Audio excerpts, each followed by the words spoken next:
And this keynote is co-sponsored jointly by the Society for the Anthropology of Religion and the International Society for the Study of Religion, Nature, and Culture. We're very thankful for the generous funding from the UCSB Walter H. Capps Center for the Study of Ethics, Religion, and Public Life, which is directed by a previous speaker, Greg Johnson. The work of the anthropologist for whom this keynote lecture is named, Roy A. Rappaport, is very relevant for the themes of both of our conferences. For SAR, it's religiosities, ecologies, and environmentalisms in the age of the Anthropocene. And for ISSRNC, it's crossing borders, transgressing boundaries, religion, migration, and climate change. Roy Rappaport's book, Pigs for the Ancestors, Ritual in the Ecology of a New Guinea People, published in 1968, was ahead of its time and became an anthropological classic. It was one of the earliest to examine how religion, ecology, and human and non-human populations are intertwined. Among the Zambaga, a pig feasting and a non-state complex kinship society, the ritual cycle of pig raising and pig feasting served as a mechanism for the systemic regulation of not only social relations among human groups, but also horticultural rhythms, the conservation of domesticated and wild fauna, and the protection of the natural environment. I remember when I was a postdoc at University of Michigan many moons ago, when Skip, which was his nickname, Roy Rappaport's nickname, was still on this earth. And he treated me to lunch. When the waiter asked for his name to put down in his waiting list, Skip playfully gave the name of Arturo. So he's a very playful guy and very enjoyable to be with. So in this keynote lecture, we're very happy that Professor Ana Mariella Bacigalupo has agreed to give the keynote lecture. She's a professor of anthropology at SUNY Buffalo. She works with indigenous Mapuche natives in Chile, and she also works with pan-indigenous communities in Northern Peru. She has a very impressive publication record, including 70 articles. Her recent books include Thunder Shaman, Making History with Mapuche Spirits in Patagonia, Shamans of the Foi Tree, which is another book, Gender, Power, and Healing Among the Chilean Mapuche. And another book is The Voice of the Drum in Modernity, Tradition and Change in the Practice of 7 Mapuche Shamans. She's also co-edited a special issue of the journal Religion titled Subversive Religiosities and More Than Human Materialities in Latin America. Professor Bacigalupo is currently writing a new book titled The Subversive Politics of Ancestor Mountains, Collective Ethics and Climate Justice in Northern Peru. Bacigalupo's research has been funded by an incredible array of academic institutions, including the John Simon Guggenheim Foundation, the Max Planck Institute, the Radcliffe Institute for Advanced Study, National Endowment for Humanities, the National Humanities Center, the School for Advanced Research, the Rockefeller Foundation, the Stanford Humanities Center, the Netherlands Institute of Advanced Study, the Fulbright Foundation, the Wenner Gren Foundation, the International Association of University Women, and the Divinity School and the Center for World Religions at Harvard. A longer version of this lecture is forthcoming in the journal of your ISSRNC called Journal for the Study of Religion, Nature, and Culture. Professor Bacigalupo's research entails original analysis of pressing relevance to the anthropology of religion. And her research has moved from a focus on indigenous Mapuche healing rituals to Mapuche personhood, embodiment, and the queering of shamanism, and also death and rebirth, social memory, temporality and history, graphic and performative literacies, traumatic memory, and cosmopolitics. Her more recent work is focused on the personhood of landscapes and materiality, political ontology, climate change and disasters, and environmental justice through shamanism. Let's welcome Professor Bacigalupo.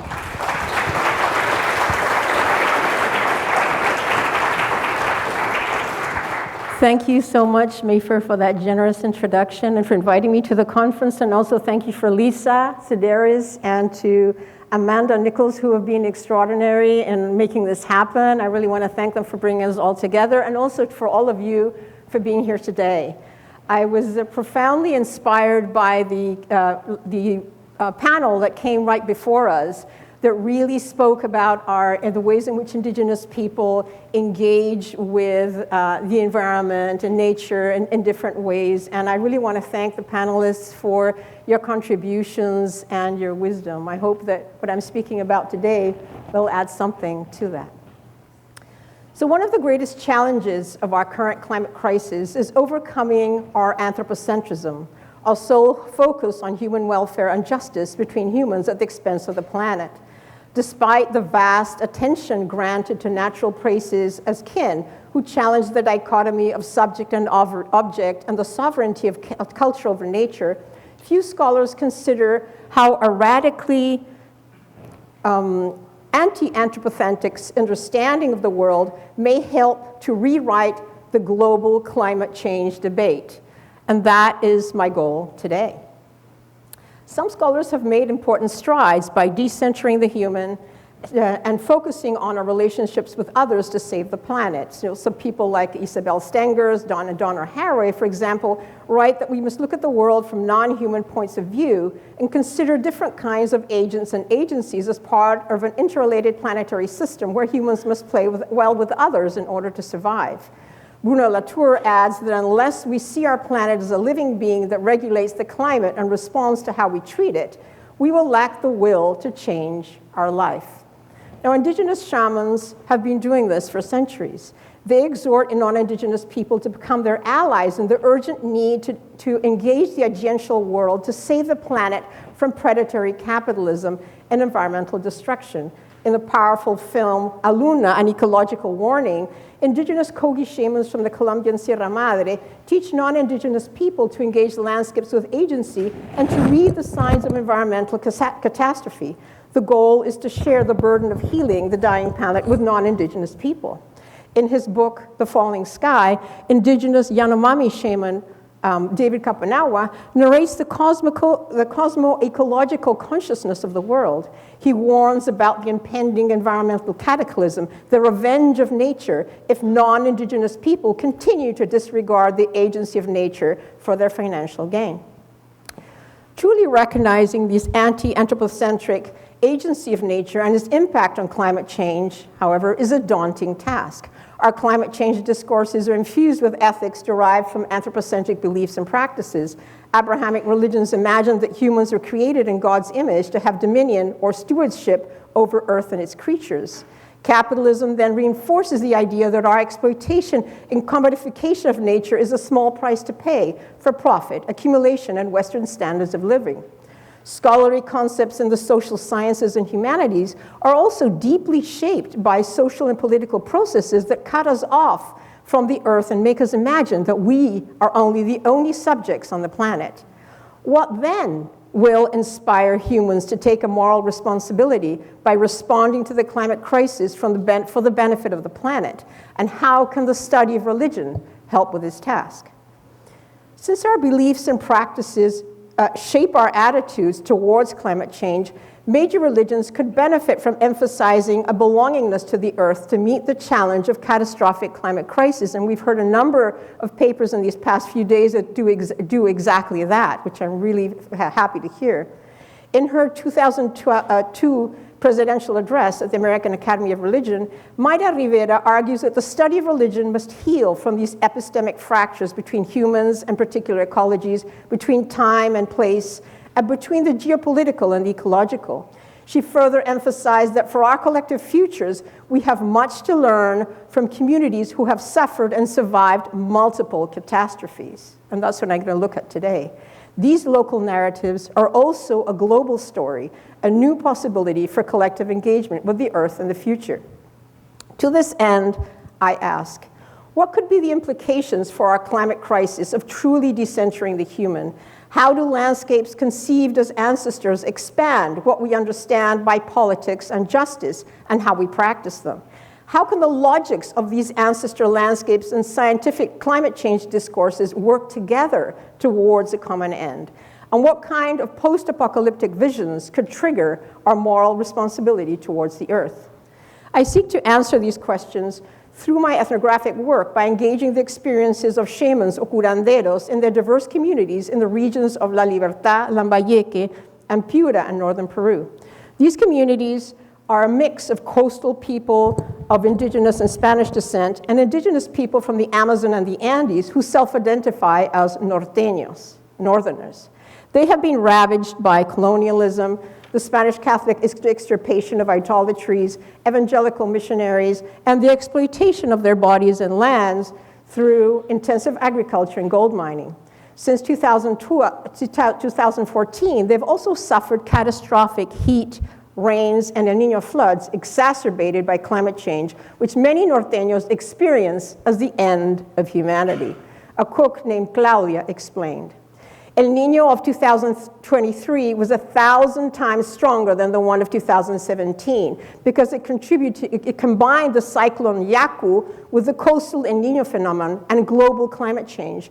The ocean water is very hot and triggered a change of terrifying events: strong winds, buckets of rain, floods collapsing the drainage and water system, swarms of mosquitoes. The street and plaza are full of sewage water. We will have terrible epidemics of dengue, Zika, and hepatitis, and we will all die. Like many indigenous and black people, norteños and their non-human relations have already experienced what Catherine Yusuf calls multiple Anthropocenes, that is, many exterminations, many endings of worlds. Through their myriad catastrophes, norteño gain a deep understanding of the entanglement between the humans and the Earth, between time and space, which allows them to find ways to manage the climate crisis and create visions of post-apocalyptic futures. Specifically, they experience mountains as ancestors, or Apu, beings with a higher consciousness who both respond to and impact ecological catastrophes that are connected to climate change. Norteños' experience with these Apus can offer insights into how we can change our relationships with the Earth as climate change ravages the world. Now, since the massive floods starting in 2014, norteños have returned to indigenous materialized practices with Apus, enabling them to adapt and survive in the face of these correlated catastrophes. In this system, humans have a moral obligation to engage in reciprocal relations with Apus who grant them resources. Human behavior is therefore constrained and directed towards stabilizing ecological systems, preventing climate change, and managing resources. But Apus also hold power over humans and destroy them with floods and illnesses if they violate these obligations, especially when they contaminate the water and soil and destroy it with mining extractivism. Now, to engage in these anti-anthropocentric understandings of climate change, I'm going to use a decolonizing, reflexive approach, which recognizes and confronts the colonial legacies in the categories and perspectives produced and reproduced by social sciences and people in the humanities. And this includes, the kind of problematic distinctions that have been pointed out by many people here. The distinctions between subject and object, nature and culture, matter and spirit, which are central to Western epistemologies and have marginalized indigenous people and their knowledges. So my decolonial approach draws on the knowledges and frames of reference used by norteños, recognizing them as interpreters and collaborators in the production of knowledge. And I engage in these community participatory kind of research centered on these epistemologies and experiences of norteños and the curanderos in their terms. So by recognizing landscapes as kin and social actors who act upon the world and ourselves as humans, we can reframe the climate change debate from the point of view of non-humans.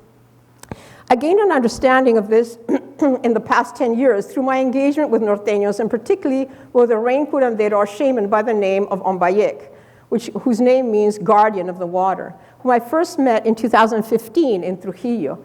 Ombayek was well known for channeling the healing powers of his Apu Cuculicote and for predicting rains and floods. Norteños recognize curanderos like Ombayek as unique in their capacity to move outside of human cognition because they experience the world through multiple perspectives of beings that they channel. So birds, snakes, jaguars, apus, lakes, and sacred plants, such as the San Pedro cactus.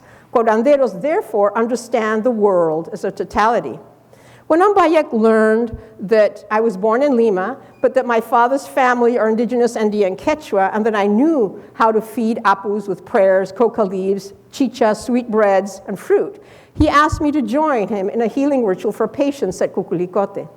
After the ritual, Ombayek asked me to write about his entanglements with apus as crucial to addressing the climate change crisis before he died. He saw in me an opportunity to get his story out. Ombayek knew I was competent in shamanic lore since I spent 25 years working with Mapuche shamans in Chile and published a number of books on alternative perspectives on body, personhood, history, gender, and time. Ombayek trusted that I could translate between his knowledge system and that of academics in the same way he translated between the world of non-humans and humans. Ombayek's eschatology is consistent with Andean perspectives of Pachacutic, which is where a catastrophic destruction of an established world order is then followed by the beginning of a new order and represents a reversal of the previous world. Now, this new world will eventually end with a similar apocalypse.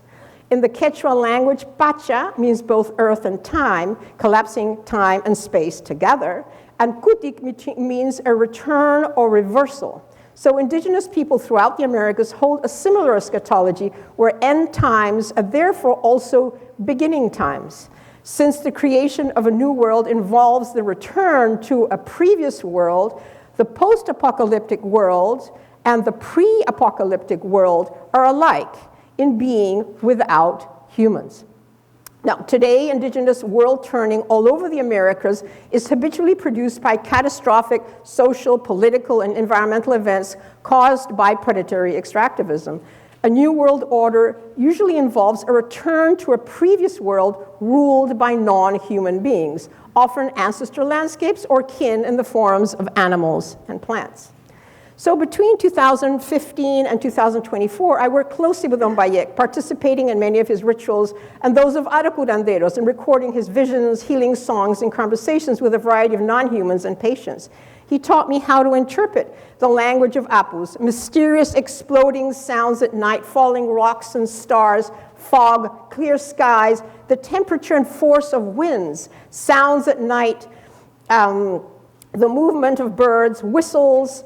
We fed many landscapes and pre-Columbian temples and asked them for permission to visit and for knowledge. We also traveled the mountains where Ombayek predicted rains and floods through biometrics and talked with birds, insects, petroglyphs, and Moche indigenous shamans from times past.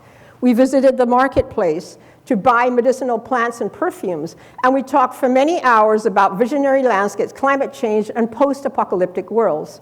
Ombayek developed pulmonary fibrosis from exposure to toxins and died at the age of 72 during El Niño floods of 2023. I hope my words and interpretations do justice to his vision. Ombayek's motivation for having me write a book about his relationship with Apu was twofold. First, he wanted his entanglement to the earth to gain authority among an English-speaking audience and global environmental movements. He hoped that this might eventually reduce the environmental devastation and greenhouse gas emissions wrought by Canadian, American, and European mining companies in the Peruvian north. Second, he hoped that his book would warn humanity that the world is already ending for Norteños and will soon end for the rest of humanity unless we learn to entangle ourselves with the earth. By learning from Peruvian shamans who found creative ways to survive environmental, social, and economic catastrophes, we can create a collective vision of the earth as subject and imagine new possibilities for the future. Ombayek's engagement with Cuculicote needs to be understood within a complex historical and political process that enabled the contemporary reemergence of ethical obligations with apus in northern Peru. indigenous Moche and Chimu people were first colonized by Andean Inca, who promoted engagement with Apu in Quechua terms. Then they were colonized by Catholic Spaniards, Peruvian priests and evangelical missionaries who attempted to root out idolatries, demonize shamans as witches, and drive engagement with Apus underground.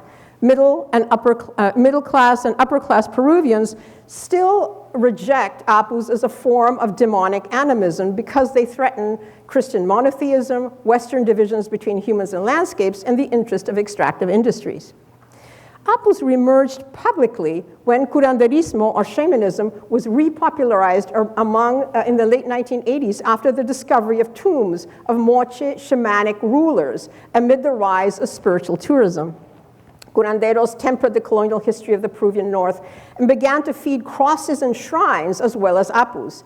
In the 1990s, American and Peruvian academics legitimated the syncretic healing of curanderos through scholarly writings and collaborative conferences with curanderos.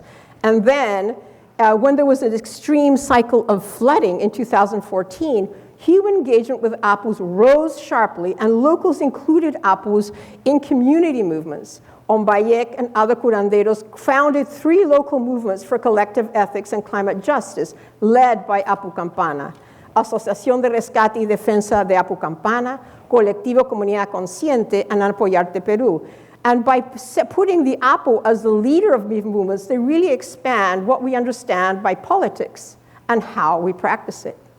Furthermore, in 2022, the Peruvian Ministry of Culture recognized the use of huachuma, which is the San Pedro mescaline cactus, in curanderos, mediating curanderos' relationship with Apus in northern Peru as a form of cultural patrimony that needs to be endorsed and protected. And this recognition gave an enormous boost to the practice and legitimacy of curanderos' relationships to Apu. Now, norteños engage landscapes as agents of planetary ethics and justice. They experience mountain ancestors like Cuculicote, Apo Cuculicote, and the enchanted Andean lakes like Ximbe, Encanto Ximbe, as 2 different kinds of ancestral landscapes. These landscapes include human societies because they're ancestors, because from all of them, all societies emerge and are sustained. But Apus and Encantos are also landscapes with powers that derive from a geological time of the beginning of the Earth and will remain long after humans are gone. Apo Cuculicote and Encanto Ximbe therefore must be engaged respectfully and fed offerings by humans in order to live. According to curanderos, Ximbe and Cuculicote sense, feel, and act upon anthropogenic climate change. Their perspective decenters the human, inspires engagement, provides hopeful visions for a post-apocalyptic future, and demonstrates some material practices of justice of ancestral landscapes. From the Andean Quechua in southern Peru, Apu is an honorary title like Lord or Grandfather, granted to powerful humans and landscapes in the southern Andes. In the north of Peru, where I work, however, Apu has an inherently material meaning and refers only to ancestor mountains with specific names and characteristics. Apu Cuculicote, for example, is known for creating, teaching, and healing, but also for destroying, with earthquakes and flood, those who fail to feed him and who extract minerals and stones from his body. Known as the Peruvian queen of origins and lakes, Lake Ximbe is a powerful encanto who grants humans pure water, healing, and power. But when humans fail to feed her perfumes and fruit or offend her with their litter and corruption, she enchants and eats them, causing humans to die, and then incorporating their life force into her own. The Spanish term encanto refers both to the inherent force of the lake and the accumulated spiritual essences of all the humans who lived and died there. So Cuculicote and Ximbe are not benevolent ancestors who prioritize the life of humans over species who are not destroying the planet. The planet doesn't belong to a dominant human order, nor is it a backdrop for human history. Rather, Apus and Encantos have both life-giving and life-taking abilities, which they use for their growth and survival, and to increase the biodiversity and multi-species ecosystems that make the planet habitable. The goal of Apu and Encanto ancestors is to teach all beings to revive collective interspecies relational ethics, to counteract climate change and reverse the inequities of extractive capitalism. So in the eyes of Shimbe and Kukulikote, humans only become moral beings to the extent that they're responsible to other species in the planet. Ever since the northern coast of Peru was ravaged by the effects of El Niño floods and mudslides in 2014, exacerbated by climate change, Apus and Encantos like Kukulikote and Shimbe have become concerned with the climate change and the broader environmental damage that humans inflict on the planet, and how our capitalistic greed violates principles of collective ethics and well-being. Today, I want to focus on Apu Kukulikote and Encanto Shimbe's anti-anthropocentric eschatological visions of climate change, which speak about the end of the world and humankind through floods, and a post-apocalyptic future that they channel by they're channeled by two curanderos, Jose Garcia and Ombayek, who you can see in this slide here. Because Jose and Ombayek channel multiple agents and agencies in a network that regulate the climate, their visions can really help us better envision our place in a world ravaged by climate change, both today and in the future.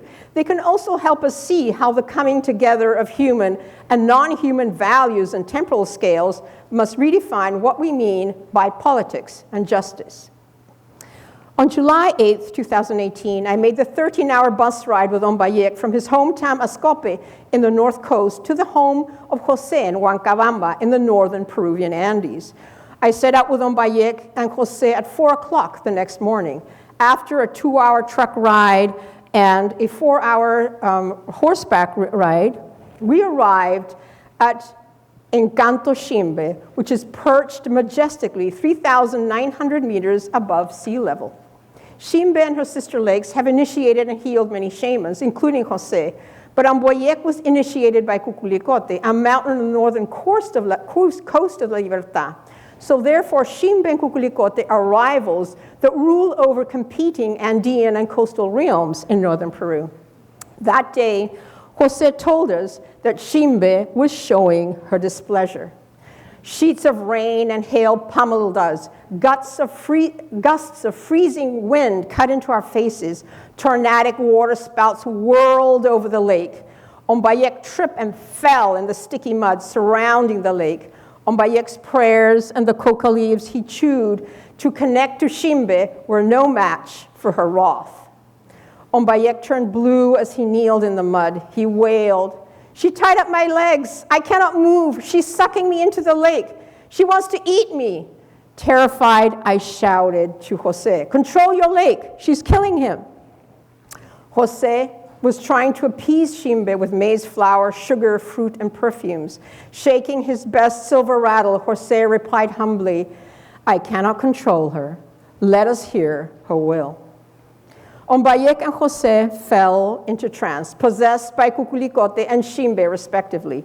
Kukulikote thanked Shimbe for giving life to the world with her pristine waters and explained that Ombayek had come humbly in search for healing. The rain petered out as Shimbe accepted Kukulikote. Through the curanderos, they spoke.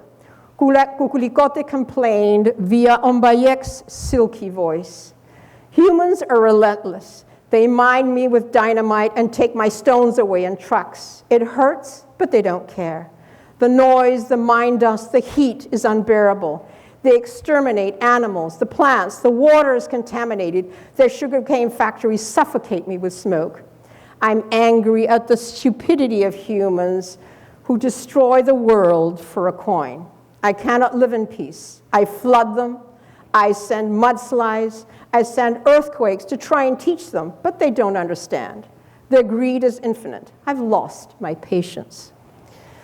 Through the booming voice of Shimbe, through the booming voice of Jose, Shimbe replied, "People here resisted the gold mining because they need my water, but they leave garbage on my banks. The plants and animals are dying. Humans are corrupt, lying, killing, stealing. They stink like the dead, but they still ask me to heal them and give nothing back. Corrupt humans are the problem.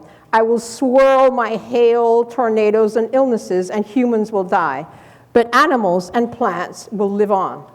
"Yes," replied Kukulikote, After the floods and illnesses destroy humans, we will have a better world. The good humans who feed us and honor us as their ancestors will return to live in our new world as insects and birds, the manifestations and messengers of Apu and Encantos. Shimbe Kukulikote's eschatological narratives offer an expansive view of the order of the planet and humanity's future as climate change ravages the world. They framed humans who continue to defend their privilege built upon colonialism and global capitalism as non-persons who are inseparable from the destruction of other species, the planet, and themselves. These apocalyptic visions, channeled by José Nombayek, can help us better envision our place in the world, both today and in the future. They can also help us see how the coming together of human and non-human values and temporal scales trigger our ethical responsibility towards the earth and its beings. These apocalyptic visions indicate that when we accept that humanity will ultimately be destroyed by climate change events, we might mitigate our suffering by engaging in ethical, reciprocal multi-species relations to postpone the end of humanity and to reimagine our existence in a post-human world. Kukulikote and Shimbe narrated differing post-apocalyptic futures for humans as contingent on our relationship with ancestral landscapes in this world. So, according to this perspective, humans who destroy the environment and trigger climate change through extractivism and fossil fuel economies will lose their personhood and will be exterminated, while humans who maintain ethical, reciprocal engagement with apus, encantos, and multiple species are persons who will be reborn as birds and insects, the messengers and helpers of apus and encantos. So Kukulikote and Shimbe envision a new anti-anthropocentric world order, a return to an indigenous past without humans that's ruled by ancestral landscapes. And in this, you also see the way in which the narratives of Shimbe and Kukulikote are also decolonizing this in many ways, because they're placing norteños at the center of this, saying you're engaging with landscapes, you're having this reciprocal relationship with us, so therefore you will return as the new world as insects and birds, where the others will be exterminated. So it's also giving a certain kind of revaluing of people who are marginalized. Curanderos heal these epistemic fractures we've inherited between humans and ecosystems, between time and place, and between the geopolitical and the ecological. Their interembodied narratives critique the classic script of the Enlightenment, the European anthropocentric language that posits that nature has no subjectivity and agency and is ruled by humans. These narratives also challenge Christian notions of eschatology, where time and the world ends with the extermination of humanity. By decentering the human and gaining awareness of the inevitable end of the space-time of modern industrial civilization and humanity, and of a new world that will exist without us, curanderos inspire us to respond to the climate crisis. As the conversation between Kukulikote and Shimbe illustrates, ancestral landscapes have an ambivalent relationship. Okay, here we go. It's here, actually. Have an ambivalent relationship with humans and prioritize planetary ethics over human survival. They preceded human beings by millennia and are ancestors who created the conditions for human life on Earth by feeding and nourishing humans. Humans are expected to reciprocate by feeding and respecting ancestors and landscapes and other forms of life. But now, Kukulikote and Shimbe feel that the breakdown in relations with humans is irreparable because of this excessive destruction of the world, and that humanity then will be destroyed, and that life force will be incorporated into the landscapes and feed the landscapes. This is why curanderos like Ombayek and Jose argue that humanity will die from the disasters brought about climate change long before other species. Similarly, many norteños believe that modern society's project of indefinite growth and progress is coming to an end, and that end indicates a new beginning, a turn towards a better, more equitable world without humans. This is a new Pachacuti. This new order is possible because Jose and Ombayek and Kukulikote and Shimbe refuse the separation of human and geological time. This refusal has also been discussed by people like Dipesh Chakrabarti, for example, who argues that the now of human history has become entangled with the long now of geological time. So human extractivism, fossil fuels, and environmental devastation have made such an impact on the planet that we've become a geological agent, right? The whole idea of the Anthropocene, right? And thus our history cannot be recounted from a purely human-centric point of view. At the same time, taking a planetary perspective means understanding that although humans are geological agents, we are also subject to greater planetary forces. And this is evident in the visions by Chimbe and Kukulicote, articulated by curanderos when they say this is going to be the end of humanity. Now, to make sense of these apocalyptic visions, we need to draw on this Andean concept of Pachacuti, right, involving this world reversal or world turning. So this creation of this new world order involves a return to a previous world ruled by ancestor landscapes. By combining and collapsing human and geological time together in this cycle, curanderos can easily move between the past and the future. And this enables apus and encantos to return to this geological time before humans existed, and then to recreate in that space-time those who engage respectfully with ancestral landscapes in this modern industrial world in the form of insects and birds. Curanderos predict that the overturning of the era of extractivism and the beginning of a new Pachacuti ruled by apus and encantos will be marked by these torrential rains and flood, i.e. what's happening now in Peru. This eco-catastrophic narrative that Christophe Bonnel has also talked about, calling for a radical change in dominant ways of living and consuming. Curanderos also call for reestablishing a close relationship with apus and encantos because it's our only viable future is rebirth in a non-human form. So Ombayek says, the apocalypse will affect the whole of humanity, although the poor will suffer from the floods the most, even though it's the greed of the industries that contribute most to the problem. But the ethical poor who feed apu and encantos will return in the new era where apus will rule, and we will live as of plants, insects, and birds. So in this new space-time, those plants and animals will cooperate with ancestral landscapes to create new community life ruled by collective ethics rather than by profit and destruction. Thus, the effects of humans choosing now to re-engage in social relations with apu and encantos will be felt in this post-apocalyptic era, where it will be transformed into insects and birds, even though, of course, this will be without humanity. Now, this is a really important thing. This is very different from previous indigenous Andean Pachacutis. It's also very different from the Native American ghost dance because in the perspective of Chimbe and Kukulicote, they do not oppose the existence of white people, right?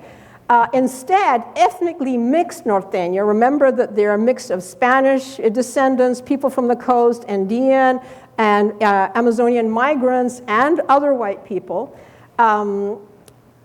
they want to invite humanity to oppose extractive capitalism and find ways to entangle ourselves with the earth. So this is a global invitation that they're putting out there.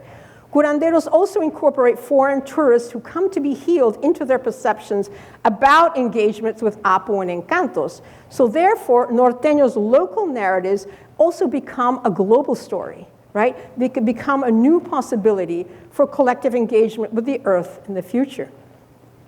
Now, one of the things that's really important now is how does this relate to science? Because as Mayfair pointed out before, there's been a lot of debate and people think about indigenous people as opposing science and so on, and that's really not the case at all. Norteños' reading of climate change are confirmed by science, and they become intermixed. Curanderos meld the agency and ethicality of apus and encantos expressed through natural disasters, dreams, and visions with scientific discourses and their own observations of environmental patterns and changes. So this makes their knowledge accessible to a large public. As Norteños can see the connections between the actions of apus and encantos, curanderos' biometric readings, and environmental science, they also understand the consequences of the overexploitation of the earth simultaneously in environmental, ethical, and social terms. Climate change has has changed the time for rains, Ombayek told me. Before it rained in October or November, but now that has changed to March and April. And he went on. I knew El Nino was coming because the apple, okay, I don't know why this jumps ahead. Okay, I knew El Nino was coming because the apples showed me through visions, and the animals and plants showed me through their actions. The termites began to crawl out of the wood, and many dragonflies would feed on them. Spiders, insects, and snakes came down from the mountain and into the streets and houses, seeking refuge so they wouldn't drown.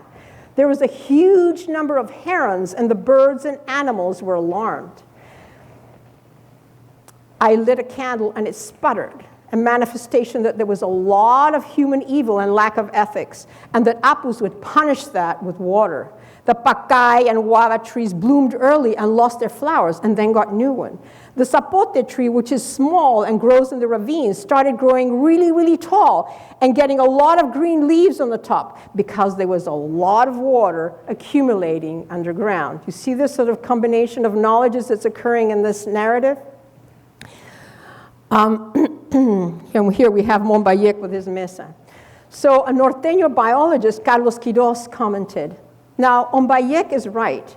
When the rain begins in the highlands, the first thing that fills up is the phreatic water layer underground. And once those are saturated, then rivers flow above. Many small springs can also emerge, and the seeds that were underground sprout, and then the whole desert becomes green with running water, frogs, insects, and deer. So it's clear that a big rain is coming. Many Norteños, including scientists, talk about climate change as messages sent by Apus in dreams and visions, and as scientific predictions. So Carlos described scientific measurements alongside his own experience with an Apu. People dream about Apus becoming angry because of environmental devastation, and Apus as causing earthquakes and exploding with water to destroy the world. These experiences have a scientific basis. As temperature rises because of El Niño phenomenon, the atmospheric pressure over the mountain falls, and then winds move in from areas of high pressure to areas of low pressure to compensate. The mountains on the coastal range are affected by the tropical rain that saturates the aquifers that run under the rocky surface. The low pressure areas generated by the high temperatures of the atmosphere make the water and the water tables rise and reach the surface of the mountains, dramatically increasing the water volume of the ravines, and then they explode. Earthquakes exacerbate this effect and therefore often occur together because of the water pressure produced by the water infiltrated under the surface. Apu also show you things that science cannot. We took the San Pedro cactus brew with a curandero named Julio, and he saw the Apu Campana as a mountain of crystal. The next day, we found an ancient moche crystal mines that moche artisans used to make marvelous necklace beads. Leonel, a disaster management worker and visionary, predicted enormous destruction in the region in the next 5 years, a result of subterranean waters flowing under the mountain Apus. He articulated this prediction by combining scientific discourses with local narratives and visions of Apu ancestor. Leonel says, 2 mountains will destroy this area in the next 5 years. San Ildefonso is the mother. She's receptive to all of the mountains. She loves her children, but she also teaches and punishes them. She will empty her waters on Trujillo and Chanchan, and the ravines from Campana will flood and destroy Huanchaco. Campana is the great-grandfather and the warrior, and he has tensions with all of the Apus. The Apu is becoming really green because it's filling with water. Before, the winds on Campana ran from north to south. Now they go from south to north. The hot and cold air will clash and create cyclones. Campana becomes drier, while other mountains are green, filled with water. The clash of the cold Humboldt current with the warm waters from El Niño will cause cyclones in the Pacific, and tsunamis of more than 30 meters will come from the sea and flood all the area to Chocope and Ascope. Or, as Ombayek said almost a year earlier, humans will eat disasters and anguish today and tomorrow. The reading of ancestral landscapes and those of scientists converge and overlap with each other. Both ontologies clarify that there's no time for complacency or the continuation of predatory capitalism, which is causing climate change and destroying the Earth and its species.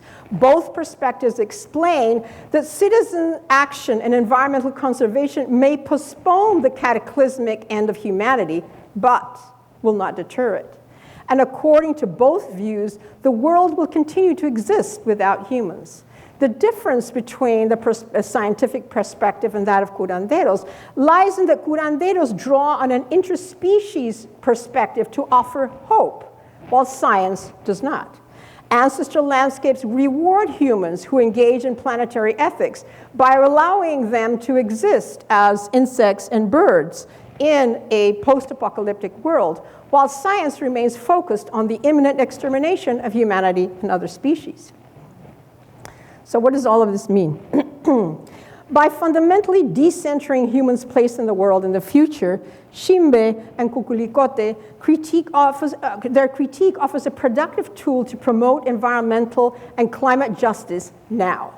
From a curandero's perspective, Encantos and Apus promote collective ethics between humans and ancestral landscapes in places dramatically affected by the phenomenon of El Niño, exacerbated by climate change and extractive capitalism. Such an ethics, Ombayek argues, if widely practiced, would reduce environmental devastation caused by extractivism and, subsequently, the Apus who punish extractivists with floods. This would reshape Western understandings of the relationship between nature and culture, subject and object, the material and the spiritual.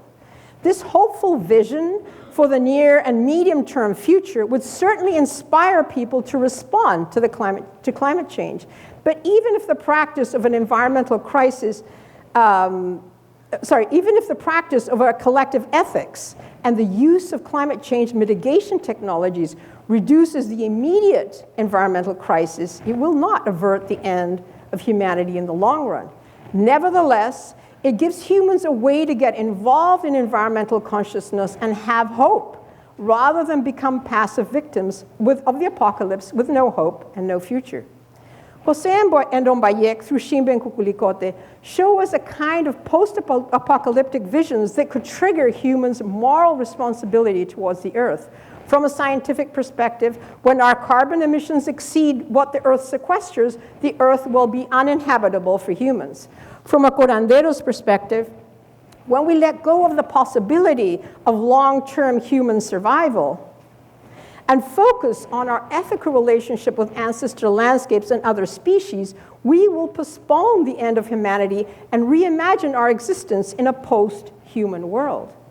By envisioning a return to a cyclical space-time ruled by ancestral landscapes, you might imagine being reborn in non-human form as a desirable and viable future.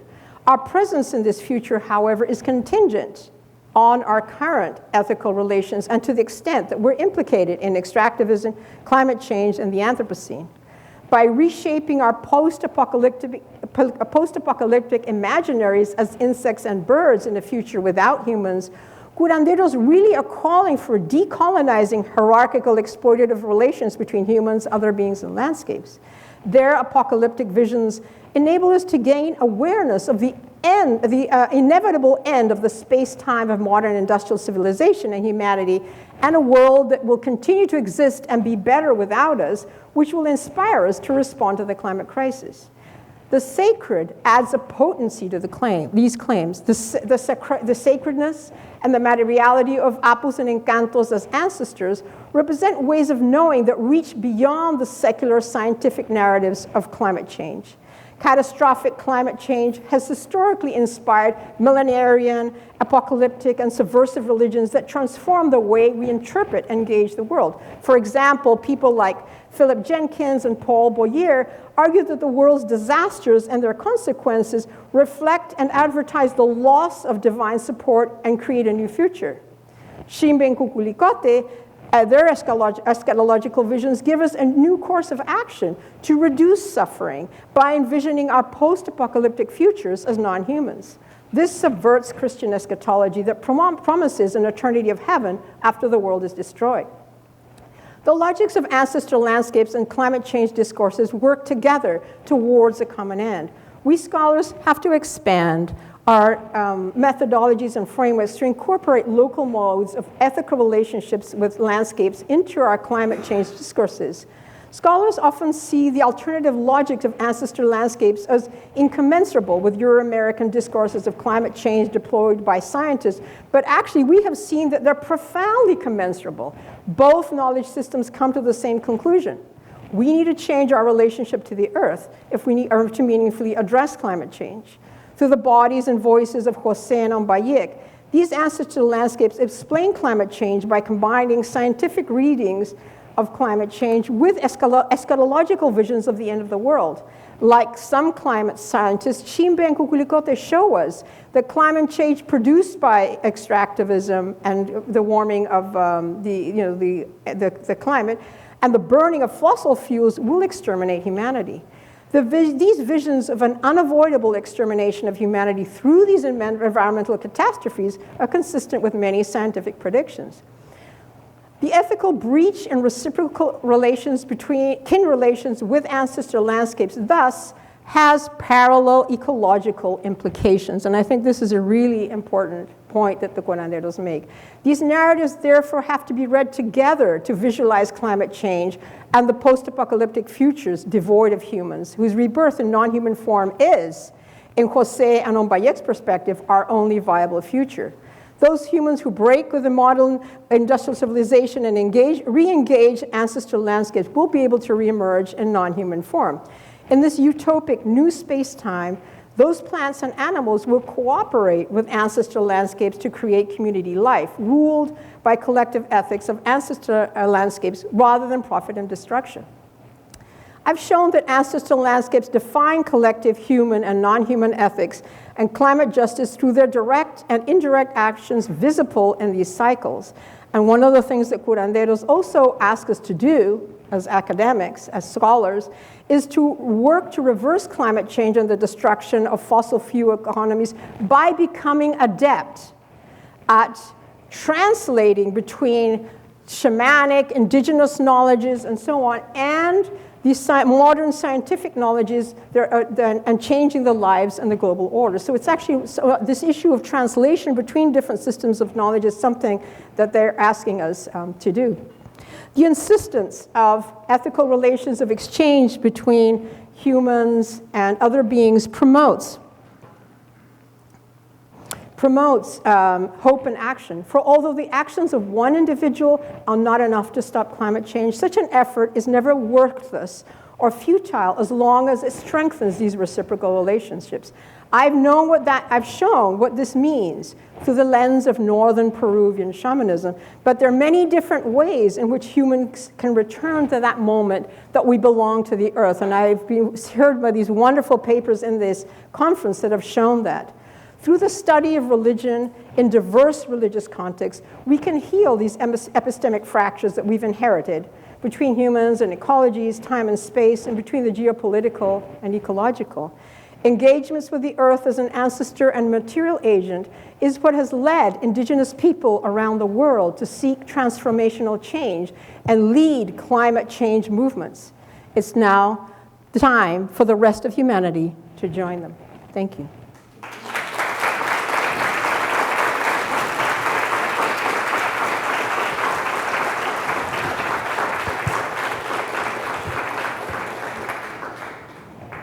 Thank you, folks. I really appreciate that. I saw a lot of faces there with people, engaging with this, obviously thinking about your own work, so I'm really excited about that. Any questions or comments?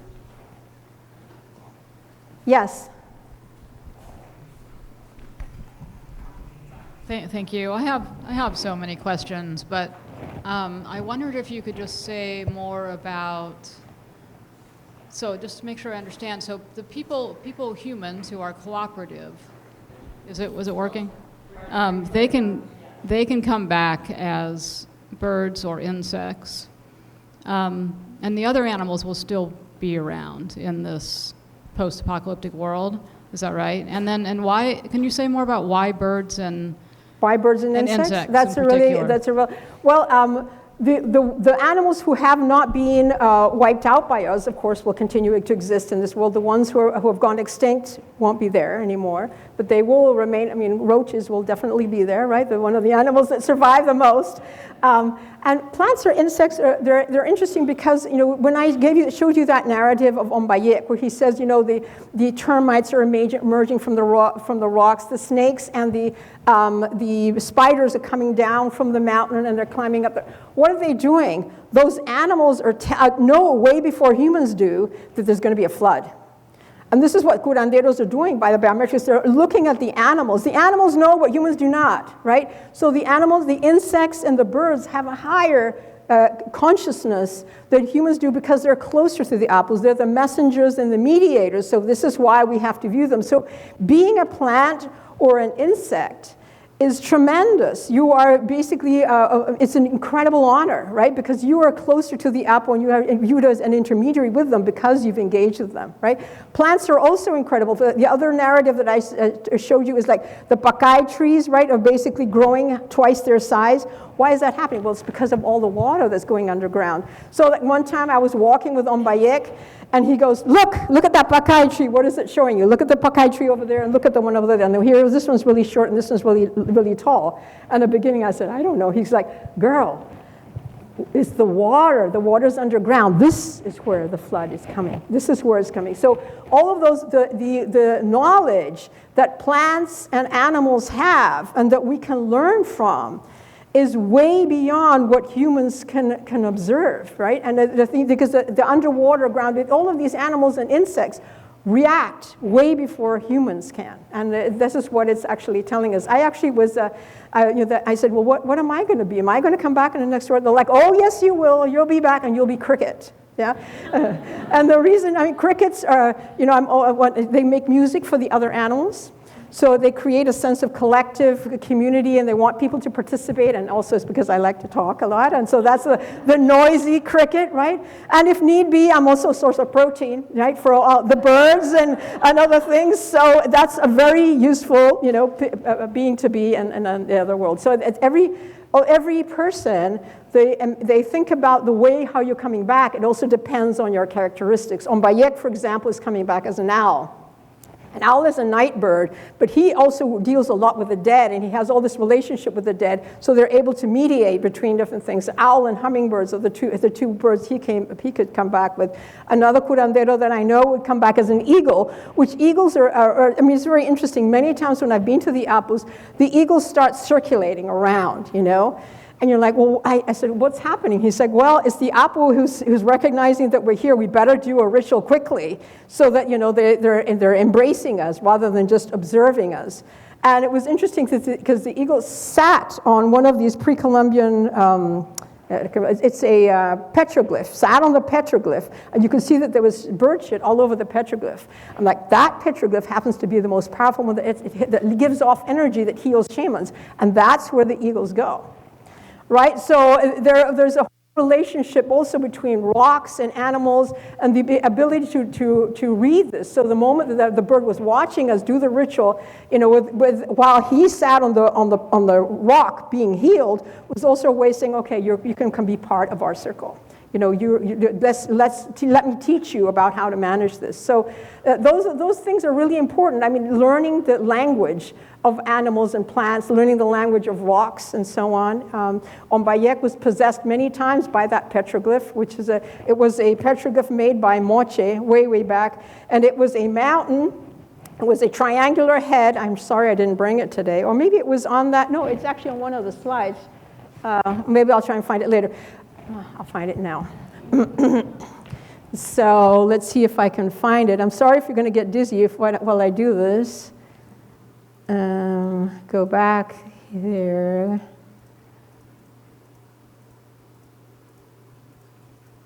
Oh, I showed a lot of slides, didn't I? Okay. Yeah, I think it was further back than this. So I mean, what I'm trying to say here is that it's really important to think about these different languages that we have been oblivious to, that we haven't learned. It took me a while to learn all these different languages of the earth and what they mean and how to read the landscape in the ways that Ombayek taught me. Okay, here we go, this one. All right, you can't really, Okay, this is on the side. So oh no, you can see it. You see that there's a figure here. There's a triangular head, which is the mountain, right? And it also has the rhomboid here and the stomach. That is the mountain and the heart of the mountain. And then coming out from it are these wings. So it's also bird. The bird is the messenger. And you have these feet, which they have claws on them. So it's part feline as well. And it's basically the mountain showing its different manifestations, but you can become part of the mountain, the heart, the rhomboid in the middle, if you engage with it. And here is Ombayek being healed by the petroglyph. Right? He's healed and he's being possessed by it. I didn't take a picture of him being possessed because that, it's a violation of the kinds of forms. But this is where he gets energy and healed from. So her learning how to engage these different things and what we can learn from that, I think, is profoundly important. And I'm sure all of you study different religious traditions around the world, and you have different ways in which you can learn. You've learned, right, and engaged with nature in these different ways. And it'd be really important, I think, to bring those languages into your writings and so on, and kind of show this as an important way in which we can think about the earth, right? I loved your presentation in that way too. I was really moved by it. It's so important. Yeah. Thank you, Ana Mariella, for your fascinating research and talk. You asked Mayfair earlier whether this notion of key was being translated into affinity with and promotion of the notion of the rights of nature, personhood of rivers and mountains and so forth. Now, your research is in Northern Peru, and I think you said there's Quechua ancestry among these folks. And of course, just nearby in Bolivia and Ecuador, they're the first places that passed legislation on the rights of nature, and that's kind of spread around the world as indigenous people increasingly encounter one another and learn from one another, and also are engaged with activists of various sorts. So I'm wondering, these folks wanted to reach out also, but I'm wondering if they've also been influenced by their neighbors, and if that kind of rhetorics of personhood of rivers, mountains, and the rights of nature is also kind of resonating there and being expressed and promoted.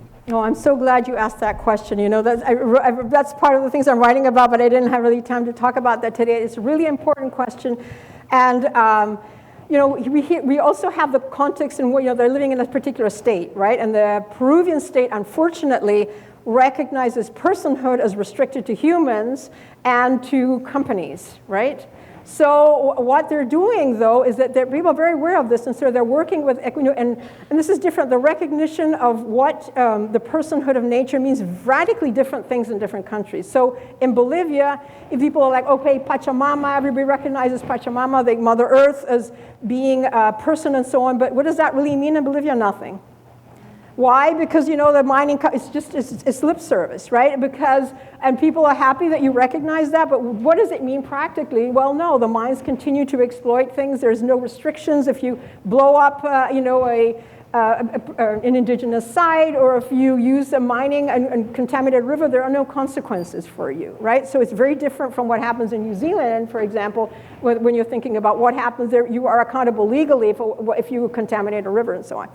But they have been working with Ecuadorian lawyers. We were able to connect with some of those, and some of those Ecuadorian lawyers have been working with us to see how we can sort of, I don't want to talk about manipulate because it sounds terrible, but how can we think about the Peruvian constitution in ways to think about, well, these are corporations, right? But thinking about them as corporations of indigenous people with the earth. And so that way you can have that recognition, the recognition of a corporation as a person, and that is the definition of corporation. So we have been working with that. Unfortunately, in Peru right now, it's a little bit, I don't know if you've heard about the news, but it's in a difficult moment in time. So they have been a number of requests and intents in Peru to have the recognition of different apus, mountains, as ancestors. And so far, they have not been successful, but now there's this new attempt to do this as a corporation, and that's one of the attempts now with the Apu Campana, which is the one that had these 3 movements based on that, is basically to think about this as a corporation of indigenous people with mountain ancestry, and so therefore they have the legal recognition. And the Ecuadorian lawyers have been fantastic in trying to help us make this happen, because they have all this experience, and how do you work with the law in order to do that. So I really hope that it works. And yes, they do have a lot of relationship with different places and thinking about how personhood is recognized there. If anybody who's done, I mean, I know that Greg does all this work on the law and the earth and so on. If they really say, hey, we really want people who want to do an internship here, who want to engage this. So if you have anybody that you know about it who speaks Spanish, who would like to go, please let me know and I'll connect you, with them, because it's a work in progress and it's something that they really want to accomplish, right? I mean, one of the things that I find is quite extraordinary about this movement is that since 2014, this movement started and it's taken off like wildfire. And I think it's probably one of the reasons is that this area is going to be the end of the world for them. These people will all die within 10 years, right? It's not, there's a huge kind of awareness of this. And so what are they going to do in the meanwhile to manage this and to create a better future for those people who do survive in other places, there and in other places? And I think, the knowledge comes from suffering, right? And catastrophe and so on. And they're really creating, I think, a model to think about this beyond beyond their local community. I have been really heartened by the way in which a lot of American tourists who come, they come for the surf, right? You like surf, you know all about this. But they come for the surf and then they stay to be healed by a mountain. And then suddenly you're like, wow, they're like, I was healed by the mountain. This is what happens. And they're the ones who give donations to those movements. So all this is funded by foreign tourists, actually, who give donations and pay really well for these healing rituals in ways that locals cannot do. So it's been really beneficial in this way. And then also it's been involved people tend to think about, indigenous knowledge, well, it belongs to this community, but the local population or the larger, broader population doesn't participate. That's not the case in Peru. When I first came in and I'm like, oh, yes, I want to work with apples. They're like, oh, nobody believes in that stuff anymore. It doesn't exist and whatever. And, shamans, oh, no, they don't. It doesn't happen either. I said, actually, last night I was at a healing ritual with a curandero, and we were healed by Apu so-and-so. And they're like, oh, okay. Well, and then like, well, just a minute. Let me show you my own mesa, which is like my own ritual thing. And they pull it out from underneath their desks, right? And so, there's this whole underground movement, right, where you have people like I've seen in the healing rituals, the ministers come, all the people in the local government come. I mean, there are all of these people who have been profoundly affected by this in their personal lives and are engaging with it. The issue is, how can you make this more public? Right? How can you make this more recognizable, right? And one of the things that we've been doing is trying to create a change in public policy by having indigenous waterways, the management of the indigenous waterways, Chimu waterways and so on, and have that be a way to manage natural disasters of El Nino, because they're way more effective than what the government has done. They put these little blocks up and the flood comes and takes them down in a minute, whereas the indigenous waterways, they have it moving like a snake like this, and every curve of the snake, they have these little canals going out. It's incredibly effective. So by having that be recognized and used practically as a way to manage natural disasters, natural disaster risk management, and have that become local policy in all the north of Peru, effectively what you're doing is recognizing the Apus. So that's one of the things it's another project that we're doing. I know it's kind of a long answer, I'm sorry. Any other questions? Yes.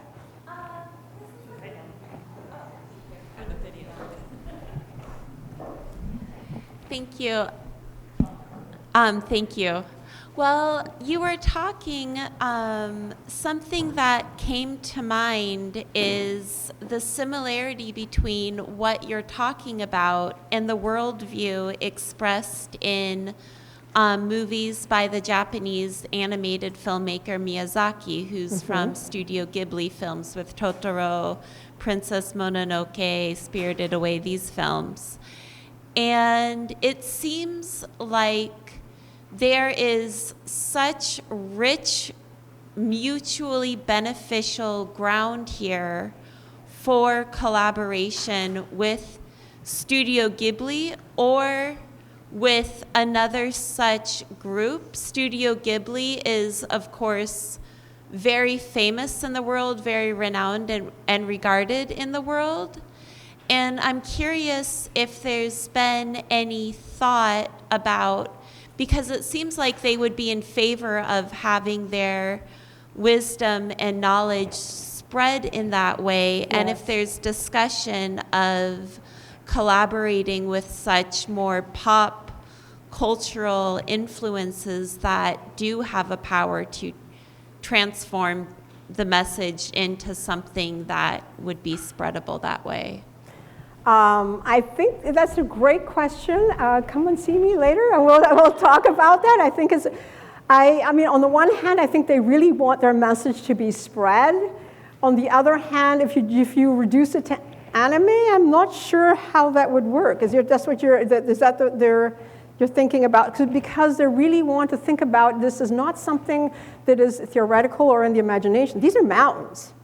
And there are floods, right? And the mountains, when they are giving you fertile earth and they're watered with earth, you eat. And when they don't, you don't eat, right? I mean, there's an immediacy to that, and it's not just about imagination or religion. There is the mountain is a sacred being. It is also, you can think about it in terms of water management, precisely. You can think about it as a political territory. It's about farmland. It's about a lot of different things. So I don't know if separating those out would be beneficial to them. One of the things that they're really trying to do is to bring those together and to understand Apu. This is our livelihood.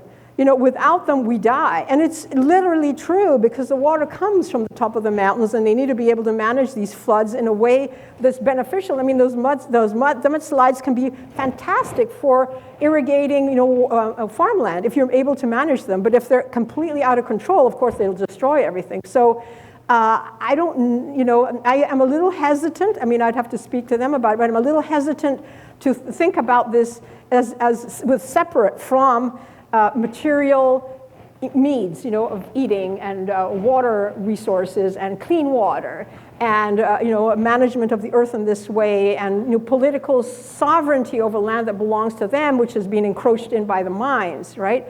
The over-romanticization of that can bring problems, right? Yeah. So I don't know. I mean, I'd love to talk to you more about that. Thank you. Thank you, Mariella. Anna Mariella. I thought that was fantastic, your talk. I had a particular question. I noticed among the accoutrements of the shamans you showed, they often have Jesus portraits, or sometimes I think Marian imagery, and given the old Lynn White Jr. thesis that this is the Christian tradition is part of the roots of our ecological crisis, Could you speak to that? How they how they understand it's that interesting. imagery? That's interesting. Thank you very much for bringing up that question. And I'm sorry I didn't talk about that more, because it's really important.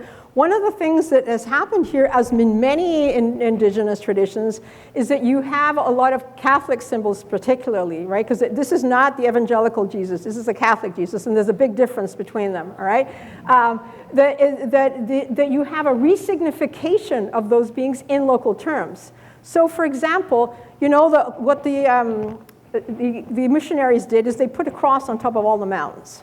They say, okay, this is how we colonize. But the locals are like, oh, okay, so Jesus has decided to give his life force to the Apu. Isn't that beautiful? Right? I mean, the Apus will eat our life force when we die, but Jesus made the sacrifice to put his life force into the Apu. So this is his ultimate sacrifice. He died on the cross for the Apus. And so you have Jesus there. That is what it's talking about, right? It's that Jesus. And there are Apus, for example, that have much more ambivalent feelings. There's a saint. I don't know if you're familiar with Saint Cyprian. Do you guys know about Saint Cyprian, the Catholic saint? Well, Saint Cyprian, I mean, the local story goes in Peru that Saint Cyprian was this person who did a lot of sorcery and so on, and he falls in love with this Christian woman, and he wants to become Christian in order to, seduce her and so on and be her partner. So Saint Cyprian, essentially what he has is he has these two sides. He has the healing side, he has the side of sorcery, and then also the issue is sorcery for whom, right? So if you're basically doing sorcery to the mining companies to get off your land, well, isn't that just protecting the apple? I mean, are you really doing sorcery or not? So there's a question there. And that ambivalence, right, is like who gets to decide what is good or bad? Why is it always the upper class? Why is it always the mining companies? Why is it always Christianity on their terms, right? So this is a different way of thinking about this, right? And one of the things that's happened is that St. Cyprian used to be part of the Catholic Church. They don't recognize St. Cyprian anymore because St. Cyprian has become curandero's saint. So the songs of the curanderos, they go, San Cipriano, curandero, vamos ando, and they're there with the rattle, because he is the epitome of bringing together these different kind of powers, the power of heal, the power to cause illness, right? And the apples themselves do that. You know, they can give you life and water to be able to give your crops and so on. They can also destroy you with a flood. Right? So it really depends on your relationship with them and how you manage that, which I think is the key teaching of the curanderos, right? So there's a lot of the Marian imagery, right? Virgin Mary. Well, this also is common like among many indigenous people. I'm like, okay, so what does virgin mean? You know? And they're like, well, virgin, like queen, powerful, fertile. I'm like, oh, okay. So I said, you know what virginity means in Spanish? It's like this whole thing of not having slept with anybody. They're like, well, what would that be? That's ridiculous. We don't want any part of that. We want a virgin who is powerful, who is fertile, who is strong. And that's what they get of the image of the Virgin Mary. So the Virgin Mary is added to the mountain with the powers of Jesus to make it fertile. So you can have a lot of Marian images, for example, associated with rivers, put near rivers to make the rivers fertile and to try and decontaminate the rivers from heavy metals produced by the mines. Apparently the Virgin Mary can do that. So there's ways in which these Catholic powers are reinterpreted in local terms, right? So I don't even really want to talk about syncretism here because it's really an appropriation and complete transformation of what these things mean, Anyway, I hope that answers your question. We're going to do one final question. Yes. I don't know why I'm holding this up here like it's some sort of like rod to catch the powers of the universe. Yes. So I wanted to say, Koyana, for your presentation. Hi, I'm up here. Wait, so, okay, I'm sorry, I didn't see you. Yes. No, you're good, you're good. Your presentation, I so appreciated the centering of the Encanto and the Apu. I'm reminded when I read Amitav Ghosh, The Nutmeg's Curse, and he has a line in there that says, what if the trees are just waiting for us to die?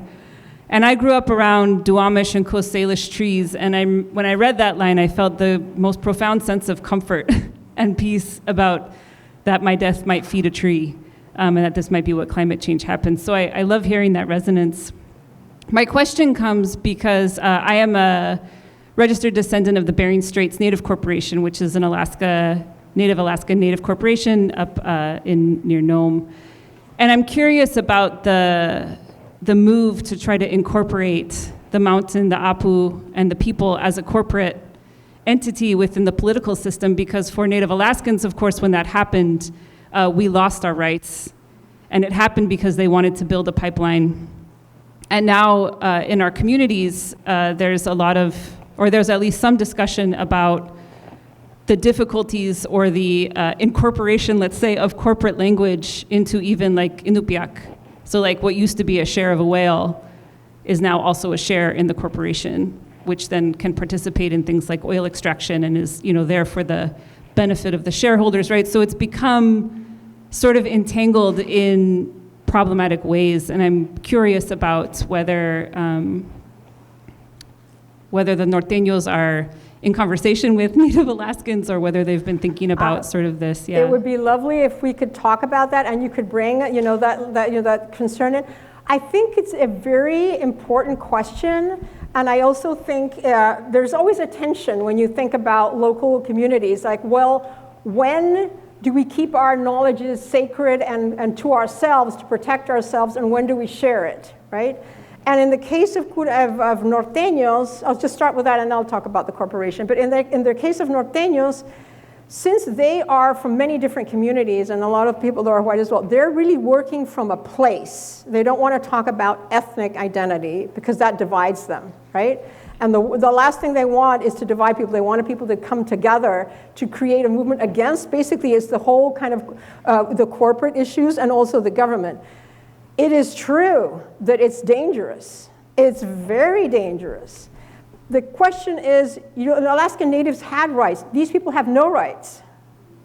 Nothing, nada, zilch, right? And so they're trying to find a way, a language with which to try and create something that will allow them to protect. At this moment, they have no protection whatsoever, none. And the north of Peru was heavily colonized by, one of the things in Peru which is very important, right, to acknowledge is that Peru only recognizes as indigenous people the people in the Amazon, okay? All the people in the Andes, the people you've all heard about, right? And the Quechua, the Aymara, and all of those people, they're not recognized as indigenous in the Constitution. They put them as campesinos, right? That means farmers, right? And that is one of the things the norteños are trying to do is like, well, we can't recognize ourselves as indigenous, or try to gain that recognition, because then that means, well, I'm Chimu, but you're not. So then where does it leave our community? And how do we recognize who is Chimu or not? So they don't want to go that route. And also in Peru, it's a very incredibly colonial, political kind of manipulation that created that idea that only an Amazonian people were indigenous. Because there are smaller groups that can be more easily controlled. It's like, okay, recognize them, but not the Quechua and the Aymara, who have a lot more force, right, and ability to protest and so on. I mean, these people in the Andes were the ones who basically protested against the current president, and hordes of them were killed, right? They were basically fighting against the mines. So what do you do in a country where you have no rights and you haven't even been recognized as indigenous? What do? Right? Because the Norteños actually you could recognize them as an indigenous group, pan-indigenous, but indigenous, right? So they're struggling to seek for a language with which they can manage this. At the moment, they have nothing. They have certain kind of, the university, for example, owns Apucampana. Universidad de Trujillo. There's supposed to be a protection of it. That's just why they allow that to happen. But there's really no protection that happens. These people who are coming in, the mining companies, the people who have their chicken farms and so on, they come with like guns, right? And there is nobody who can literally stop them. I mean, the level of corruption in Peru is huge, right? So what can you do to create a kind of protection? And ironically, in Peru, the people who are protected are corporations. And that's why they've tried to look into that. It's a dangerous move. I don't know if it will be effective. They will obviously be a counter movement to that and so on. But there are corporations already there. The mining companies already have the blessing of the government. Even though the government says, oh yes, we'll protect the environment and all the rest of it, behind the back, they're giving all of these rights to Canadian, European, and American, and also Mongolian mining companies. Peru is basically just a place where people extract. It's the extractive zone, right? So what do you do to protect yourself? If you have, this is their logic, thinking if we become a corporation, we will have the same protections that the mining companies have as corporations. And that's their goal, to create this corporation between the community and the Apus. They're struggling with what they have. I agree that it's, Audre Lorde that talks about, this way in which using the master's tools will never dismantle, right? The master's house and all of that. Well, in this particular case, what do they have to lose, right? I mean, they're already in a place of extermination, right? So this is what they're trying to do. But I would really like it if you could come and talk to me, and maybe we can, think about ways in which to help them with their project, and collaborating with the Alaskan Natives would be fantastic. And I really want to thank you for putting that forth. Please join me in thanking Mariella once more for her keynote.